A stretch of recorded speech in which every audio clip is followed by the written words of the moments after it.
I want to show you how to create your very first classroom with Google Classroom and GSuite. So here I'm logged into my GSuite account. I'm going to go up here to the waffle to look at my Google Apps for education. Right here I'm going to click on Classroom. So as a teacher, I can do two things with Classroom. I can go to the plus and I can create or join a classroom.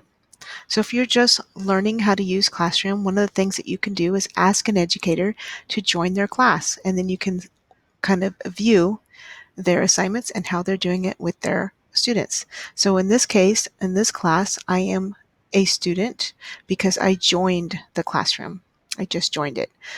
So this is somebody else's classroom, so it has somebody else's name, and I joined their classroom. These are my classrooms. I have one for practice. I have one for the upper elementary practice. I have this one for a Google training that I was a part of. And then I have my students here listed. In this class, I don't have any students yet, so I will show you that. I'm going to go to the plus and I can create a class. So this is one that I have created. I can show you how to make a new one. I can join a class or create a class. So here I'll create a new class and create a name for it.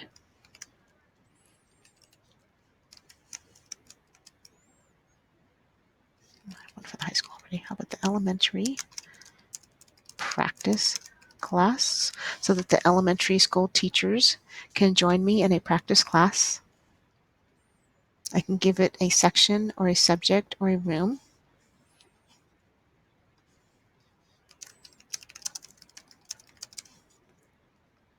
My room number, and then create.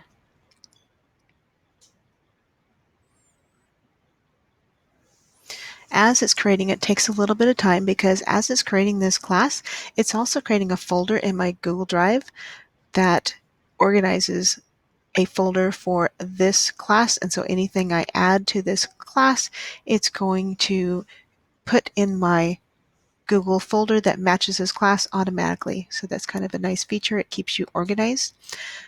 This is the class code right here that it just automatically created. I can display this class code bigger so that anyone who wants to join my class can use this code, and then they could become part of this class and I can approve them for joining this class. So you can see that I called it the WES practice class for my elementary school teachers to join me in a Google training. I can just click the X. It's still there. I just was making it the display bigger so that they can join my class, or smaller. Right now I have a stream. Default is that anybody can comment on my class. If I wanted to turn that off, I could go to settings. And I'm going to scroll down just a little bit. It says that students can post and comment. Sometimes our students aren't mature enough yet or know the skills yet in order to have that kind of freedom to post and comment to your class stream. You can monitor that by students can only comment, only teachers can post and comment. So those are some choices that you can turn on or off. Class work on the stream. I can show condensed notifications, I can hide the notifications, or I can show attachments and details. So you can decide which level that you want for the notifications to show when you add something. You can show deleted items if you want. You can also have guardian summaries so that if you want the parents and guardians of the students, you can turn that on so that then you can invite them and they would get a weekly overview of student work.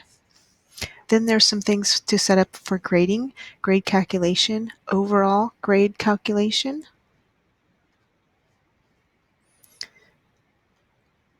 Do I want total points or weighted by category? Those are some choices that you could make. Show overall grade to students. You can either turn that on so they see their grade, or perhaps you have another student information system where their grades are kept and maybe you want it only to show there. That's a choice for you. There's also categories that you can add. Once I have all those things up created, I can go over here to Save. And now my class is set up and ready to use. Classwork is where I'm going to post assignments. I can create assignments or questions, and I can organize them into topics. It's all going to be organized into my class drive folder right there.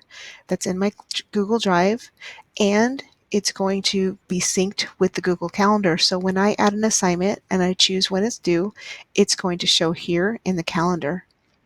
People are my students. Right now I don't have any students yet. I could click here and I could add them by their email address to invite them. I could also show that code like I showed earlier.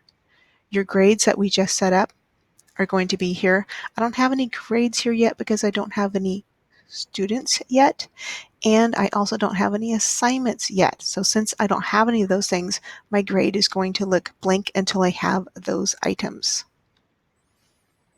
That's all for now to get you started with your Google Classroom. Leave me a comment for how you liked this video.